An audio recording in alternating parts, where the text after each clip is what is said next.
It is great to have all you guys here. Now, I'm going to jump around a little bit because I found you guys opposite of how everybody else did.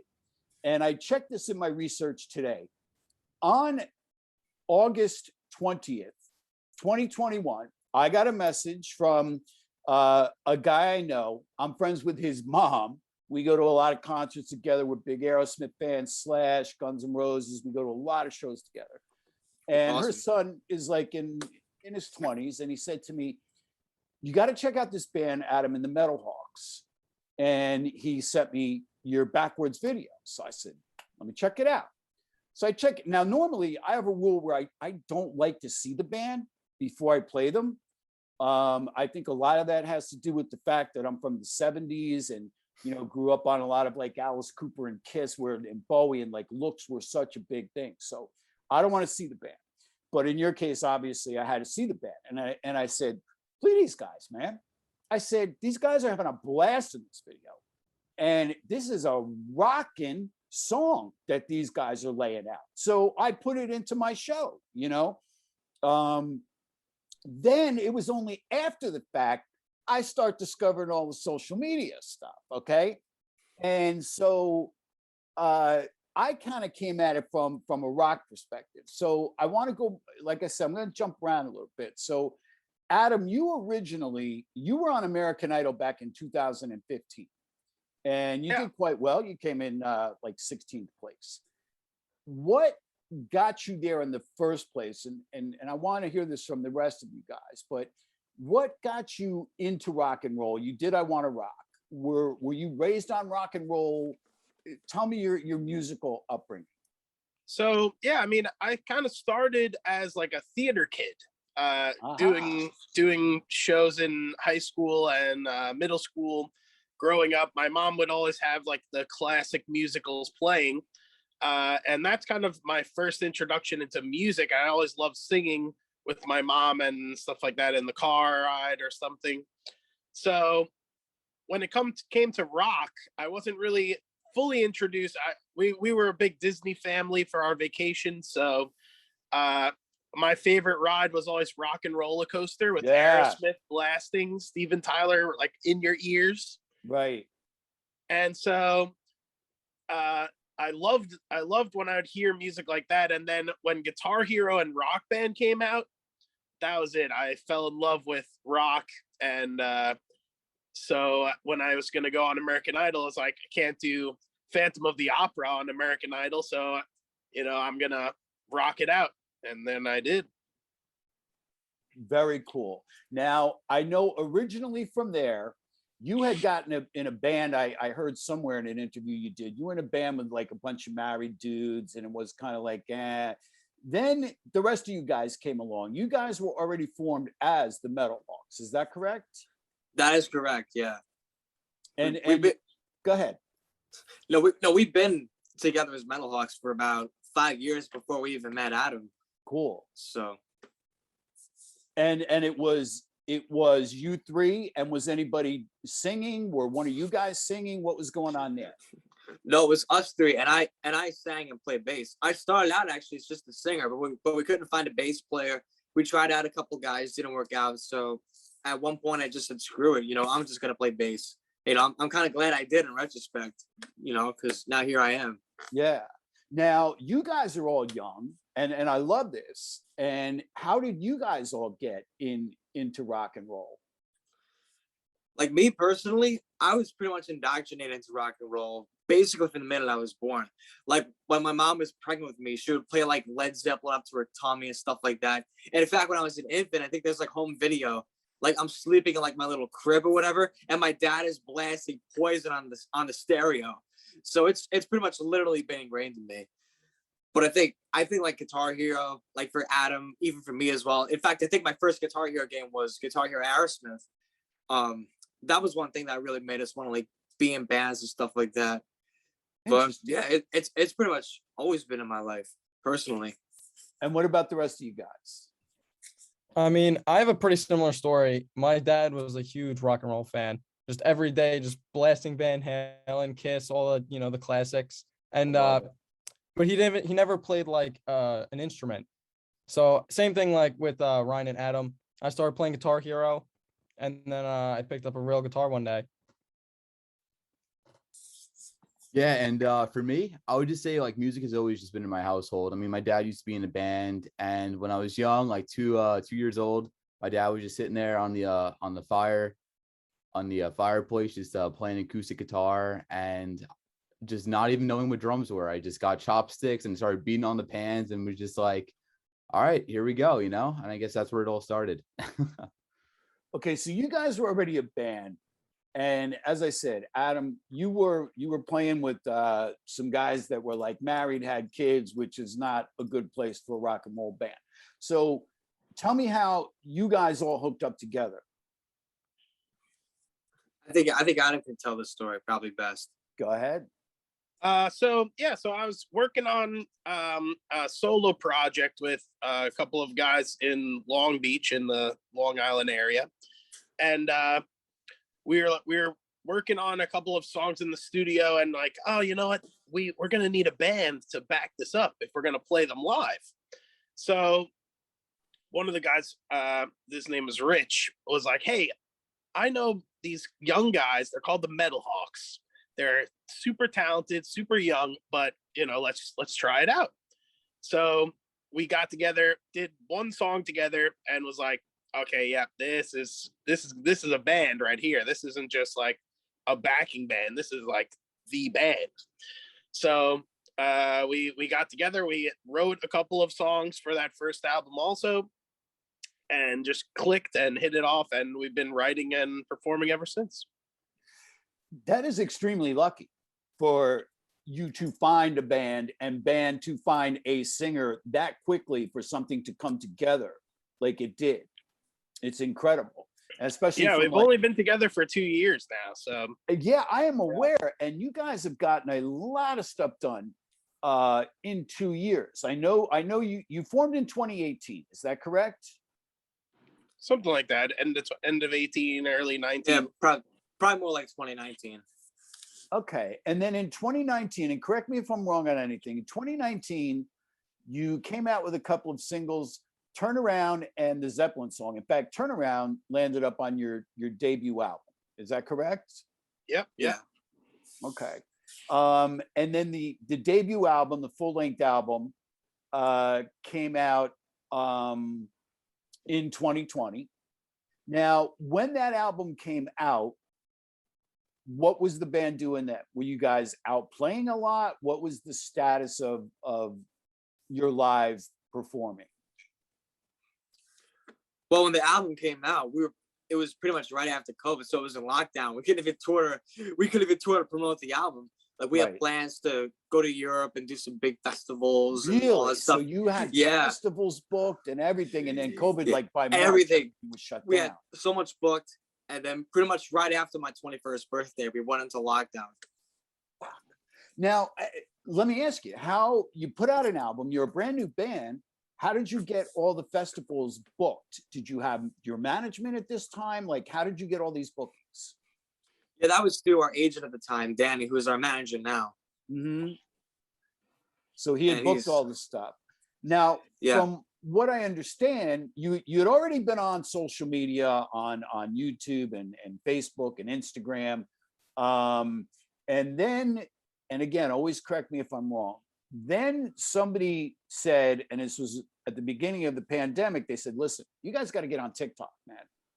So is that correct? You weren't on TikTok. And then somebody said, you guys got to get on. You guys so we had our YouTube and Instagram, everything set up. And when everything shut down because we couldn't have shows anymore, I think, a bunch of people were telling us, TikTok is going to be the next big thing. You got to jump on. And at the time, maybe it was out for like about a year before the pandemic. And it was kind of like, oh, I don't know. It's kind of just random people dancing and like we can't really do that. And so when we were forced to kind of just jump on, it was like, well, we can't just take our original music and put it out there and just hope that it goes viral, because that's kind of not how it works. It's all about the trends and it's about the memes. So we had to kind of jump on and do our own thing. And we found this trend that Johnny brought up, a video of this guy and his sister just like hitting with bowls and water bottles on their heads, and they're playing some AC/DC. And it's like, we could do that, that we could do. So we jumped on, and that's how we got our first million on TikTok, was with bowls on our heads. It's so funny because another friend of mine, I said, because I'll see like, he puts likes on your stuff, and I see it, on Instagram. So I called him. I said, hey, tell me how, you first got on to Adam and the Metal Hawks. And he says, oh, I think it was this Jack Black thing, and blah blah blah. And he goes, no, wait. He goes, they were beating on each other's heads, like with it. And I'm like, and I see that in a lot of the comments, and I started cracking up, and I'm like, yeah, I've since seen that.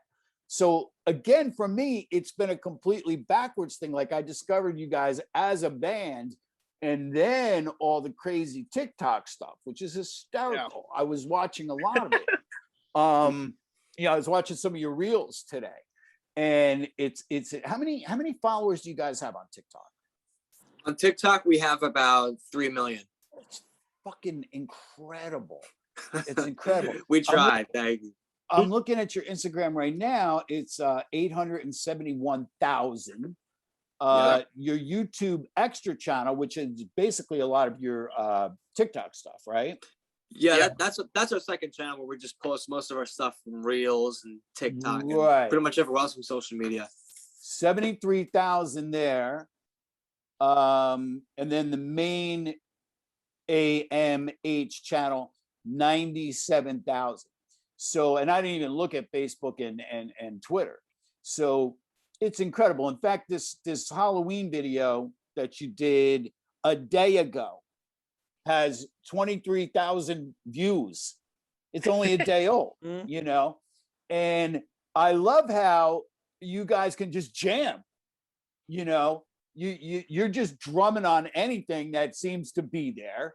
Okay, you're jamming on guitar. You're just I love it. I cannot get enough of it. One of the things I really like too is that when I first saw you, Adam, and you remind me a lot of my son. You're about one of my sons.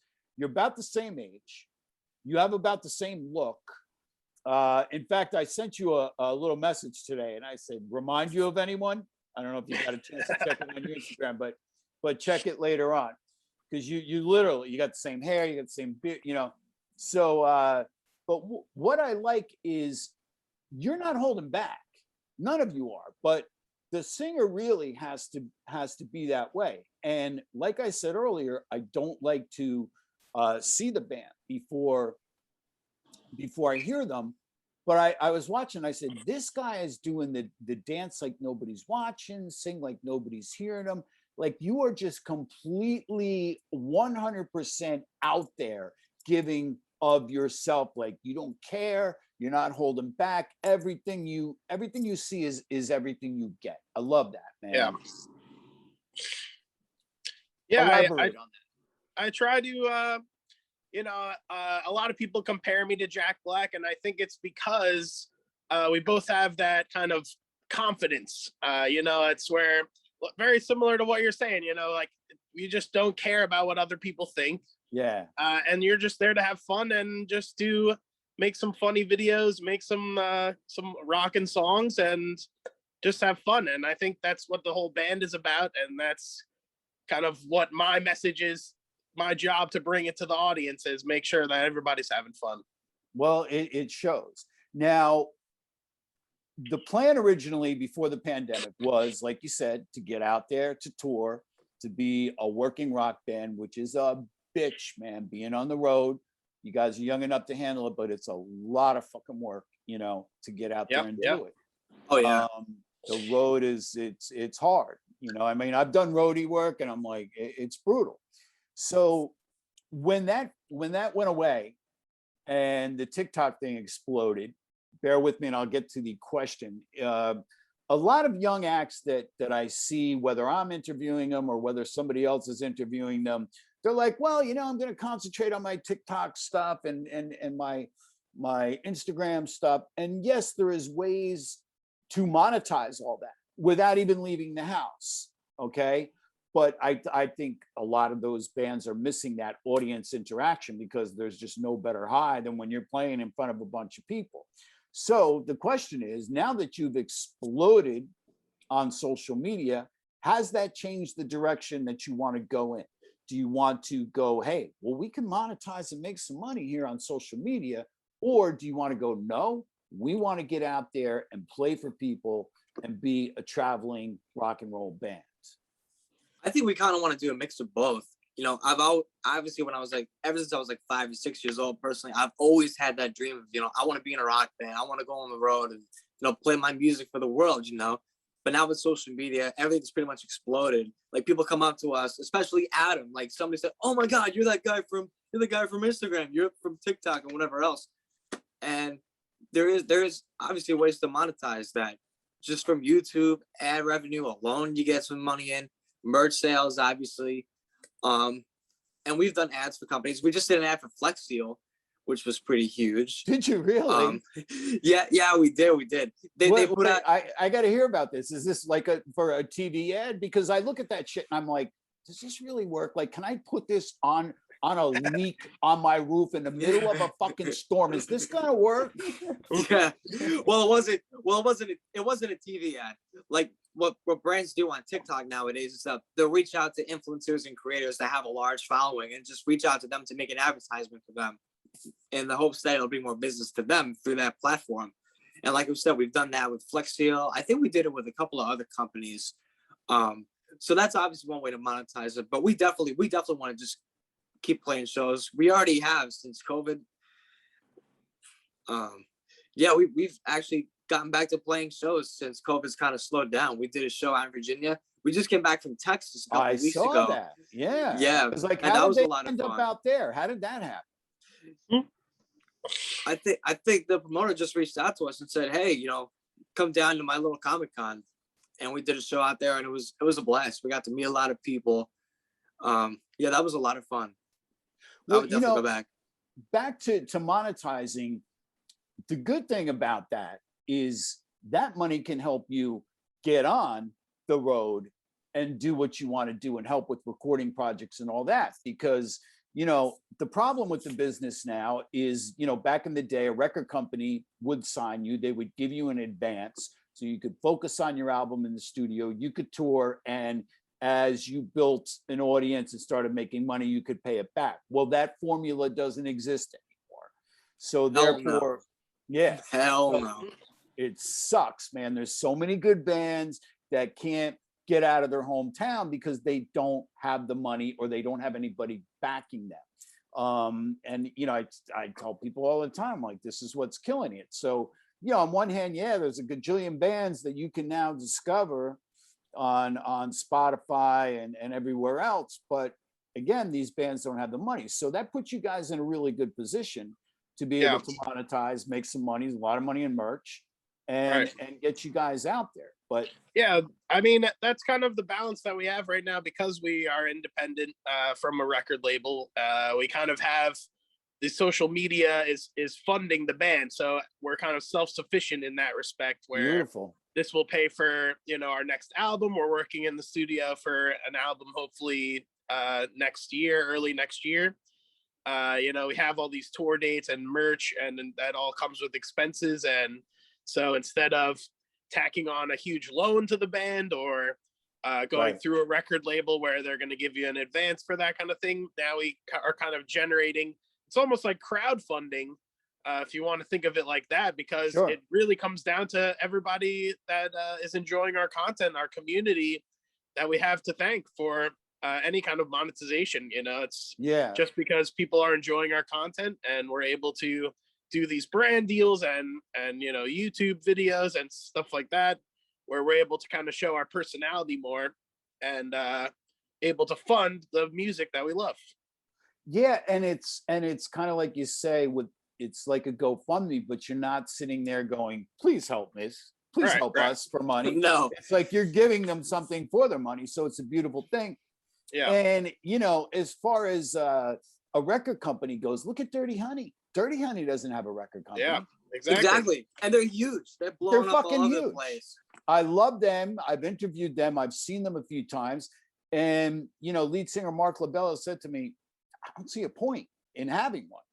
He's like, unless somebody's going to throw a lot of money at us to do something. Right. So, you know, they're one of the first bands, I forget exactly, you know, to strike like however many plays without benefit of a management or a record company. You know, they have very good management, which I know you guys do as well.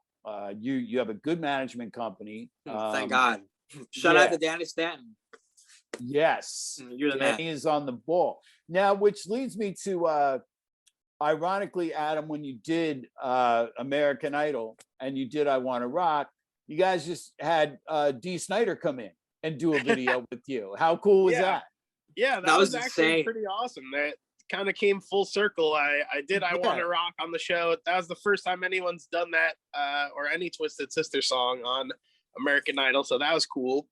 And you know what else also, I hate to interrupt you, Adam, but when I was 9 years old also, I actually dressed up as Dee Snider for Halloween. That's how much he was one of my idols when I was a kid.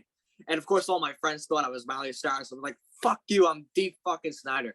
But of course they didn't know. Of course they didn't know who Dee Snider was. But making those TikToks with Dee Snider, that was so awesome. That was another like full circle thing for the band and everything else. Oh my God, I think all of us have a Twisted Sister connection that just kind of circles back with everything. You know. Well, if awesome. I may sidetrack very quickly, I used to see Twisted Sister in the clubs before they got big. And if you guys get a chance, I don't know if you saw it, they have Twisted Sister, the movie. I highly recommend it because it shows what they went through to make it. And they were like at their wits' end before they finally made it. But used to go see them in a rock club, you know, back in the late 70s. And you'd walk in and you'd go, what the fuck is this? You know, like you never saw anything like it. And like I've heard like in the documentary, like people were going, I don't even know if this is good, but it's just so fucking cool, you know, because you saw nothing like it. I mean, they looked like they were playing Madison Square Garden with the costumes and the gear and everything. And Dee was the same way back then. He was just like, fuck you, you know? He didn't care, man. He just went at it. So I loved them. I loved their attitude. And they sold out. This is way before your time, but they sold out a club in New York that was called the Palladium, 3,000 seater. They were the very first band, maybe the only band, to sell that place out with no record contract whatsoever. 3,000 people. I was there. I went, sold it out. So even back then, you know, they didn't. Wow. They did it without a record company. So, but yeah, I loved Dee coming in and doing your stuff, man. It was cool. Yeah, he was a great guy. Yeah. Now, a lot of people talk about this thing with Jack Black. Was that a big breaking point for you guys, trying to get Jack Black to do a duet? Yeah, so we were on TikTok for a while, and a lot of our comments started becoming, you remind me of Jack Black. You just like Jack Black. Okay. You sound like him. Are you his brother? Are you his son? Or who are you? So we thought it would be funny to try to like challenge him on the platform because he was also really big on TikTok. He's big on everything. You know, everybody kind of loves his personality. Oh, yeah. I'm a huge fan of Jack Black. Throughout my childhood, Tenacious D, their movie, their songs, School of Rock, you know, everything. So we did this little challenge. It took 7 different videos, and eventually he duetted one of them and kind of acknowledged us. And his caption was like, "Time to pass the torch." So it was really touching and super awesome of him to do that. And that. At that point, where were you on TikTok and what the fuck is this? A gift from Zoom? Not now. Do you see this popping up? I saw that gift from Zoom. The fuck? What, you guys got gifts? I didn't get any God, gifts. fucking news to me. I don't know. I never saw that before. That was not the time, Zoom. interesting. I'm busy. But yeah, so we were kind of at like the 1.2 million, something like that, followers. And after Jack Black, you know, we pretty much went to like 2.5, like jumped a huge amount of followers. And he did also, not for nothing, he got like 6 million followers from it or something like that. And it's his most viewed video at like 75 million. It's Wow. crazy. So there you go. It's kind of like worked for everybody. Yeah, I mean, we messaged him after on Instagram because he follows us over there, and he just liked the message. We were like, "Oh, you know, we're big fans of yours. Thank you so much for doing it. Blah blah blah. We'd love to like open for you in the future, and if you go on tour and blah blah all that." Nothing. But he likes our posts every so often. Yeah. No, that's Yeah. very Jack Black though. He doesn't really answer posts. He usually you're lucky to even just get a like from him. It's probably not even Right. Jack Black. Yeah. I guess what you got out of him is a really good thing. And I know that with certain people, it's like, well, you got something out of them. You're not getting anything else out of them, but at least you got that. Something I see here in my notes, and I want to just ask before I forget, is Johnny, is that you doing Eruption? Where is it on my TikTok? Yeah, you had Kid Does Eruption on one of your social media things. Who is that kid? I think that's me. Okay, that's what I That's thought. definitely me then. Yeah. All right. I recently posted that. Yeah, on my TikTok. Yeah, I saw it and I went, fucking A, man. And it didn't have your name, it said Kid Rocks Eruption or something. And I was watching it and I said, damn right he does, man. I'm like, this is good. You're a badass guitar player. Without a doubt. I appreciate it. You guys are all great musicians because the way you improvise on so many different songs. I don't know how much time you guys spend learning all these songs, but you've got quite the repertoire in other people's songs. So I was watching a reel of your TikTok stuff today. It was like cracking up. It was like a 20-minute thing. That was the very last thing I did was the TikTok stuff, because I'm in the generation that's not the TikTok generation. So that was all new to me. So moving forward into now, because obviously we're going into holiday mode and then winter and all that, is management looking at getting you guys on festivals for next year, live dates for next year? What's the plan? Oh yeah, we already have been. Like a lot of the festivals that we were supposed to play last year, we are set to play next year in 2022, assuming COVID kind of behaves itself and we can open up safely and everything like that. But even just beyond that, we've got more festivals booked out over in Europe. We've got some West Coast dates in discussion. We've got a few Canada dates that we're playing up north with our buddies and Revive the Rose. We're playing like 4 or 5 dates with them up in Canada. So I think it's safe to say, on top of releasing a new album next year, we're going to be keeping busy. Yeah. And those festivals overseas are the way to go, because rock is really like, I think, and you guys could probably, I'm interested in your opinion on this. There is no shortage, because, I do a weekly show and I do not harp on the old music. We've been listening to Led Zeppelin 4 for fucking 50 years. Okay. I know you guys were happy they got on TikTok and all that. I love your Immigrant song and all that. But I don't want to play shit that's 50 years old over and over. So I look for a lot of new bands. Now, I don't find that there is a lack of new talent. What worries me is a lack of a new fan base for rock and roll. How do you guys feel about that? I mean, I don't love it, but I definitely understand it. Like Led Zeppelin is so iconic. Like Stairway to Heaven's been around for 50 years. I mean, people are probably going to be listening to that for another 50 years. It's just so iconic. But I think as a younger generation, kind of goes on and discovers the music, and as the younger generation forms new bands like Dirty Honey, Greta Van Fleet's another huge band. I think they'll start to become icons, I think. Yeah, well, I hope so. There's a lot of them out there. Believe me when I tell you, there is quite a few, you know, young happening bands out there. So again, you guys are playing. In fact, I was telling Alex when he first got on, I'm actually coming out to see you guys at Mulcahy's. Awesome, dude. awesome. Awesome. Cool. Plug. Saturday, November 13th, we are playing at Mulcahy's Pub and Music Hall in Wantagh, New York. We're going to be playing. It's a Saturday night at 9 p.m. It's going to be a hometown show for us. 18 and up, bring all your friends, and we're going to have the best show of your lives. I am sure you are going to pack that place to the rafters because you're from Wantagh, right? Yeah. Everyone's from Wantagh, right? Well, all neighboring towns. Adam's from Wantagh, but we all live like less than 10 minutes away from each other. Close enough. Yeah. Yeah. I want a photo op when I come. I want a picture with the band. Definitely. Oh, you're gonna get one. You're gonna get one. That'll Thank be you. $100. No, I'm kidding. Don't get greedy, Alex. All right. I want to thank you guys, Adam, Johnny, Ryan, Alex, Adam, and the Metal Hawks, man. You guys are such a breath of fresh air.